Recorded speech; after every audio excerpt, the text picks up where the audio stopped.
Hello everyone, to record in NSCaster X1, go to menu and select recording. This is to record PGM channel.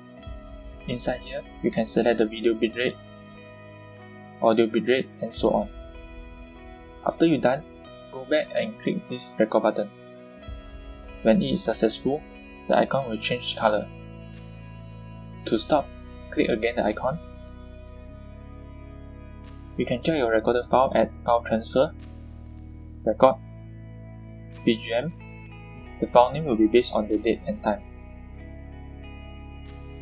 You can transfer your recorded file to external hard disk for further review. That's it. Thanks for watching and hope you guys enjoy the video.